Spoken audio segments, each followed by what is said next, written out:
দিন যত গড়াচ্ছে ততই চাপ বাড়ছে, তবে বল ততদিনে শিক্ষার্থীদের কোর্টেই চলে গেছে। আইন শৃঙ্খলা রক্ষাকারী বাহিনীর একটা বড় অংশের মধ্যে দ্বিধা কাজ করলেও প্রতিরক্ষা বাহিনী তাদের অবস্থানটা পরিষ্কার করে দিয়েছে। দেশের স্বার্থে তারা জনগণের সঙ্গেই আছে। সেদিনের সকালটা ৮-১০টা সকালের মতো হলেও জুলাইয়ের মাঝামাঝিতে আন্দোলন শুরু হওয়ার আগের দিনগুলোর মতো অবশ্যই ছিল না। আগস্টের প্রথম সপ্তাহে চারদিকে কেবল উত্তেজনা, দুশ্চিন্তা আর শঙ্কা। দেশে বিদেশে সবাই যেন একটা শেষ দেখার অপেক্ষায়। কিন্তু তিনি ভাবেননি ওই দিনটা চলে এসেছে। ৫ আগস্টেও তিনি ভোরেই ঘুম থেকে ওঠেন। আগের রাতে অনেক দেরিতে ঘুমোতে যাওয়ার পরও আর্লি ওয়েক আপ। ফজরের নামাজে বসে দীর্ঘক্ষণ দোয়া করলেন। নামাজ শেষে এক কাপ চা নিয়ে বসলেন গণভবনে নিজের অফিস কক্ষে। চারদিকে নিরাপত্তারক্ষী, এলিট বাহিনী এসএসএফ ও প্রেসিডেন্ট গার্ড রেজিমেন্ট পিডিআর সহ একাধিক বাহিনীর সদস্যরা গণভবনকে নিরাপত্তার চাদরে ঢেকে রেখেছেন। পুলিশ ও অন্যান্য বাহিনীতে থাকা আস্থাভাজন পদস্থ কর্মকর্তাদের সঙ্গে ফোনে কথা বলা শুরু করলেন তিনি। কারফিউ বলবৎ আছে।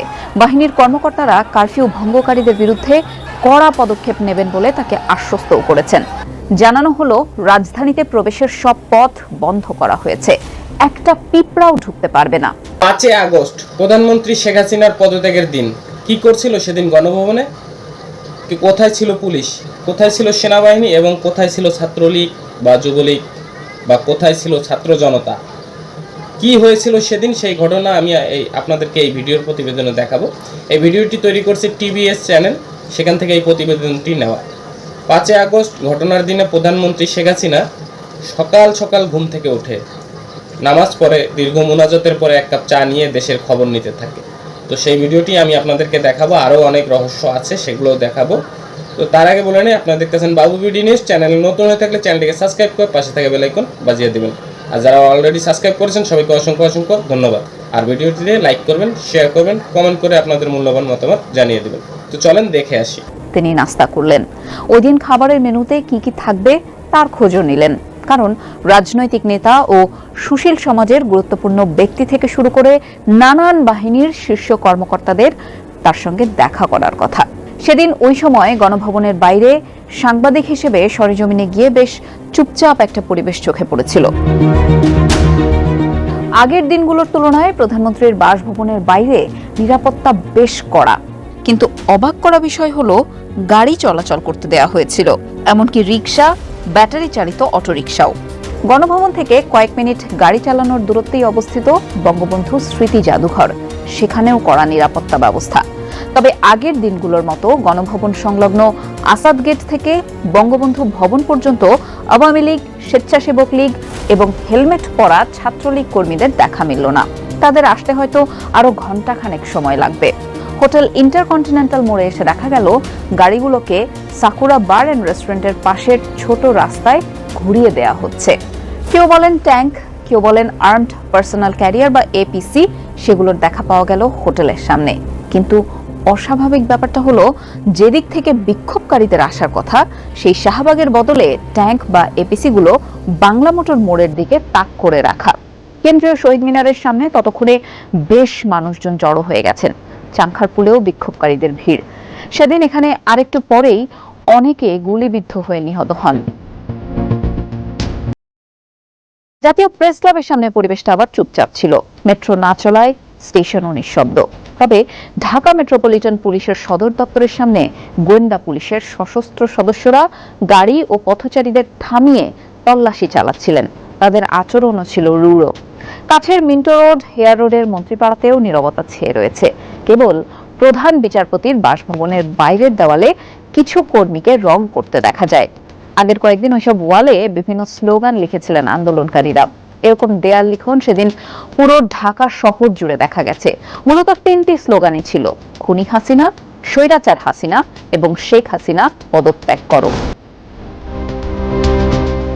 শেখ হাসিনা ততক্ষণে গণভবনের ঊর্ধ্বতন নিরাপত্তা কর্মকর্তাদের সঙ্গে বৈঠক করছেন। বেশ কয়েকটি গোপন সূত্রের মাধ্যমে ফাঁস হওয়া খবরের ইঙ্গিত বড় কিছু একটা ঘটতে চলেছে।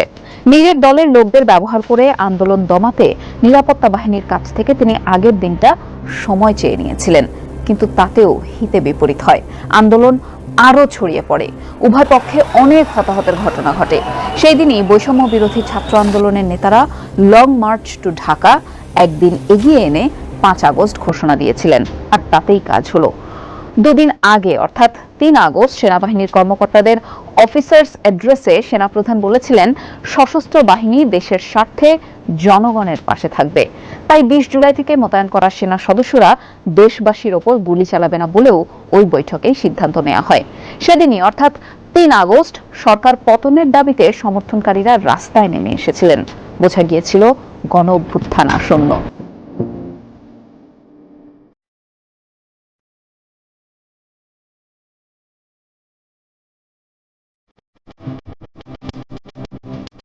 চূড়ান্ত রূপটা দেখা যায় 5 আগস্ট সকাল 10:30টার মধ্যে শেখ হাসিনা নিরাপত্তা বাহিনীর শীর্ষ কর্মকর্তাদের ডেকে পাঠান। তারাও শেখ হাসিনার সঙ্গে আলোচনায় বসতে চাচ্ছিলেন। 1971 সালের 16 ডিসেম্বরের মতন ঢাকার পতন হতে চলেছে এমন গোয়েন্দা প্রতিবেদন নিয়ে তারা বৈঠকে যোগ দেন। পার্থক্য হচ্ছে 71-এ পাকিস্তানি বাহিনীকে বাংলাদেশের মুক্তিবাহিনী এবং ভারতীয় বাহিনীর যৌথ বাহিনী ঘিরে ফেলেছিল, আর 2024-এ এসে শেখ হাসিনার পদত্যাগ দাবিতে বিক্ষোভকারীরা শেখ হাসিনার নিরাপত্তা বাহিনীকে তাদের ব্যর্থতার জন্য ভৎসনা করে বিক্ষোভকারীদের প্রতিরোধের নির্দেশ দেন। কিন্তু বাহিনী প্রধানরা রক্তপাত এড়াতে চান। তারা জানান গুলি করলে আরও হতাহতের ঘটনা ঘটবে, রক্তের বন্যা বয়ে যাবে। কিন্তু তার বিনিময়ে গণভবন থেকে মানুষকে দূরে রাখার নিশ্চয়তা দেয়া যাচ্ছে না। তারা গোয়েন্দা প্রতিবেদন তুলে ধরে প্রধানমন্ত্রীকে রাজধানীর প্রবেশপথে লাখ লাখ মানুষ অবস্থান করছেন বলে জানান। ইতোমধ্যেই বাংলাদেশের মুক্তিবাহিনী এবং ভারতীয় বাহিনীর যৌথ বাহিনী ঘিরে ফেলেছিল, আর 2024-এ এসে শেখ হাসিনার পদত্যাগ দাবিতে বিক্ষোভকারীরা শেখ হাসিনার নিরাপত্তা বাহিনীকে তাদের ব্যর্থতার জন্য ভৎসনা করে বিক্ষোভকারীদের প্রতিরোধের নির্দেশ দেন। কিন্তু বাহিনী প্রধানরা রক্তপাত এড়াতে চান। তারা জানান গুলি করলে আরও হতাহতের ঘটনা ঘটবে, রক্তের বন্যা বয়ে যাবে। কিন্তু তার বিনিময়ে গণভবন থেকে মানুষকে দূরে রাখার নিশ্চয়তা দেয়া যাচ্ছে না। তারা গোয়েন্দা প্রতিবেদন তুলে ধরে প্রধানমন্ত্রীকে রাজধানীর প্রবেশপথে লাখ লাখ মানুষ অবস্থান করছেন বলে জানান। ইতোমধ্যেই যাত্রাবাড়ি, সাভার, আশুলিয়া, উত্তরায় অনেককে হত্যা করেছে পুলিশ। 5 আগস্ট সকালেই মৃতের সংখ্যা প্রায় 100-তে গিয়ে পৌঁছায়। তখনও ডিএমপির কমান্ড সেন্টার চালু ছিল। ঊর্ধ্বতন পুলিশ কর্মকর্তারা রাজধানীতে প্রবেশ বন্ধ করতে মাঠ পর্যায়ে নির্দেশ পাঠাচ্ছিলেন। কিন্তু বৈঠকে তাদের শীর্ষ কর্মকর্তা প্রধানমন্ত্রীকে জানান ঢাকার পতন এখন আর সর্বোচ্চ 1 থেকে 2 ঘন্টার ব্যাপার। পরিস্থিতি এমন দাঁড়িয়েছিল যে শেখ হাসিনার সামনে তখন একটাই বিকল্প খোলা, পদত্যাগ। প্রথমবার সেই প্রস্তাব প্রত্যাখ্যান করেন তিনি। অফিসারদের ধমক দিয়ে বলেন তাদেরকে তিনি তুলে এনে আজকের এই অবস্থানে বসিয়েছেন। এখন তারা সরকার আর রাষ্ট্রকে রক্ষা করতে পারছেন না। তারা প্রতিক্রিয়ায় ব্যর্থ মনোরথ হয়ে উচ্চপদস্থ কর্মকর্তা তার বোন শেখ রেহানার সঙ্গে গণভবনের একটি ভিন্ন কক্ষে কথা বলেন। রেহানা শেখ হাসিনার সঙ্গে কথা বললেও তখনও তাকে মানানো যায়নি। অগত্যা ফোন করা হয় যুক্তরাষ্ট্রে থাকা তার ছেলে সজীব ওয়াজেদ জয়কে। তিনি কর্মকর্তাদের সঙ্গে আলোচনায় প্রথমে সরকারকে রক্ষা করতে তাদের ব্যর্থতার অভিযোগ তুলে ধরেন, কিন্তু অবশেষে জয় পরিস্থিতির গুরুত্ব বুঝতে পেরে তার মায়ের সঙ্গে কথা বলেন। শেখ হাসিনা এবার রাজি হলেন। তবে তিনি ধানমন্ডি 32 ও গোপালগঞ্জে গিয়ে জাতির পিতার প্রতি শ্রদ্ধা জানাতে চান। কর্মকর্তারা বুঝতে পেরেছিলেন এতে নতুন করে ঝামেলা তৈরি হতে পারে। টুঙ্গিপাড়ায় পৌঁছানোর পর তিনি তার মনও পরিবর্তন করতে পারেন বলে তাদের আশঙ্কা ছিল। তাই তারা সেই প্রস্তাব প্রত্যাখ্যান করেন। এবার শেখ হাসিনা জাতির উদ্দেশ্যে একটি ভাষণ দিতে চাইলেন। জয়ের ঘনিষ্ঠ বন্ধু তথ্য প্রতিমন্ত্রীকে একটি সংক্ষিপ্ত বক্তৃতা প্রস্তুত করতে বলা হয়। তিনি তার মোবাইল ফোনে সেটির খসড়াও লিখেছিলেন, অথবা আগে থেকেই খসড়াটি তার সঙ্গেই ছিল। কর্মকর্তারা ঢাকা ও শাহবাগের আশেপাশে ছাত্র জনতার অবস্থানের নতুন তথ্য নেন। তাদের হিসাব অনুযায়ী গণভবন থেকে বিক্ষোভকারীরা কেবলমাত্র 45 মিনিটের দূরত্বে তখন। তাই বক্তৃতার রেকর্ড করার প্রস্তাবও প্রত্যাখ্যান করা হয়। জাতির উদ্দেশ্যে শেষ ভাষণটাও শেখ হাসিনা আর দিতে পারেননি।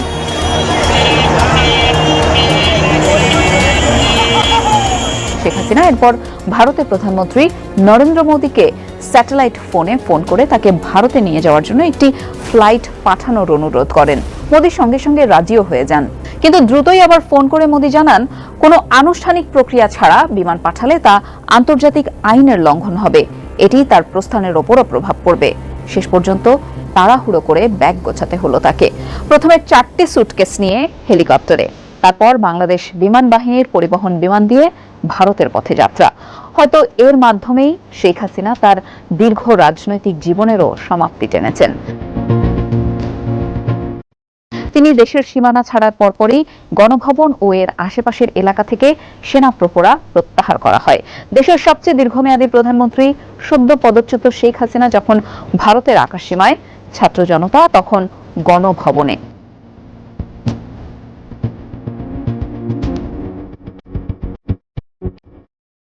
শেখ হাসিনার পদত্যাগ এবং বাংলাদেশ থেকে চলে যাওয়ার 1 মাস পরও সরকারের শীর্ষ কর্মকর্তারা এখনো মুখ বন্ধ রেখেছেন। 5 আগস্টের অফিসিয়াল সংস্করণটি শুধু কয়েকটি শব্দের মধ্যেই সীমাবদ্ধ ছিল, শেখ হাসিনা পদত্যাগ করেছেন। এরপর থেকে সংবাদ মাধ্যম বা অন্য কোনো প্ল্যাটফর্মে এই বিষয়ে বিস্তারিত কিছুই বা বিশদ কোনো বিবরণ দেওয়া হয়নি। বঙ্গভবন থেকে শুধু প্রধানমন্ত্রী শেখ হাসিনার পদত্যাগ পত্রটি গৃহীত হয়েছে বলে ঘোষণা দেওয়া হয়েছিল। টিবিএস এই সংশ্লিষ্ট একাধিক সূত্রের সঙ্গে কথা বলেছে এবং তিনি কোথায় পদত্যাগপত্রে স্বাক্ষর করেছেন এবং তিনি নিজেই রাষ্ট্রপতির কাছে পদত্যাগপত্র জমা দিয়েছেন কিনা সেই সম্পর্কে উত্তরও খুঁজে পেয়েছে টিবিএস। এর মধ্যে দ্বিতীয় প্রশ্নের উত্তরে একটি শীর্ষস্থানীয় সূত্র যা জানিয়েছে তা হলো না, মানে তিনি নিজে গিয়ে রাষ্ট্রপতির কাছে পদত্যাগপত্র জমা দেননি। ওই সূত্রটি জানায় ওই দিন শেখ হাসিনা বঙ্গভবনে যাননি বা পদত্যাগপত্রও জমা দেননি। পদত্যাগপত্রটি বঙ্গভবনে রাষ্ট্রপতির কাছে পৌঁছে দেন এক শীর্ষ বেসামরিক আমলা। পদত্যাগপত্রটি গৃহীত হয়েছে রাষ্ট্রপতির এমন নোটের নিচে করা একটি সইয়ের মাধ্যমে। শেখ হাসিনার দীর্ঘ 15.5 বছরের শাসনামলের অবসান ঘটল।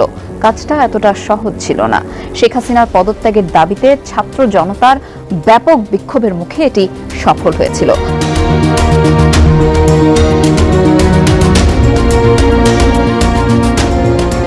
আন্দোলনটি মূলত জুলাইয়ের প্রথম দিকে সরকারি চাকরিতে কোটা সংস্কারের জন্য শুরু হয়েছিল। 16 জুলাই থেকে শত শত বিক্ষোভকারী, যাদের মধ্যে অনেকে ছাত্র এবং শিশুও নিহত হয়েছে। এরপর আন্দোলনটি শেখ হাসিনার পদত্যাগের এক দফা এক দাবিতে রূপ নেয়। শেখ হাসিনার টানা 4র্থ মেয়াদ হঠাৎই শেষ হয়ে গেল তার পুনর্নির্বাচনের মাত্র 7 মাসের মাথায়, যে নির্বাচনে শুধু তার দল, জোটের অংশীদার এবং তার নিজের দলের ডামি প্রার্থীরাই অংশগ্রহণ করেছিলেন। বিশ্লেষকরা বলছেন, গত 3 আগস্ট বাংলাদেশ সেনাবাহিনী দেশবাসীর ওপর গুলি না চালানো এবং জনগণের পাশে দাঁড়ানোর সিদ্ধান্ত 48 ঘন্টার মধ্যে তার প্রস্থান ত্বরান্বিত করেছে। সূত্রটি জানায়, 5 আগস্ট গণভবনে 2 ঘন্টার উত্তপ্ত বিতর্কের পর অবশেষে দুপুর 12:30টার দিকে পদত্যাগপত্রে স্বাক্ষর করেন শেখ হাসিনা। এরপর তাকে এসএসএফ সদস্যরা বঙ্গবন্ধু আন্তর্জাতিক সম্মেলন কেন্দ্রের পাশে গণভবনের কাছেই একটি জায়গায় নিয়ে যায়। সেখানে ইটের স্তূপের পাশে একটি হেলিকপ্টার অপেক্ষা করছিল। চারদিকে তখন নিশ্ছিদ্র নিরাপত্তা ব্যবস্থা। তখন ইন্টারনেটও বন্ধ ছিল। কি ঘটছে তা নিয়ে অন্ধকারে ছিল সাধারণ মানুষ। হেলিকপ্টারে করে শেখ হাসিনা ও তার বোন শেখ রেহানাকে শাহজালাল আন্তর্জাতিক বিমানবন্দরের পাশে কুর্মিটোলায় বিমান বাহিনীর বঙ্গবন্ধু ঘাঁটিতে নিয়ে যাওয়া হয়।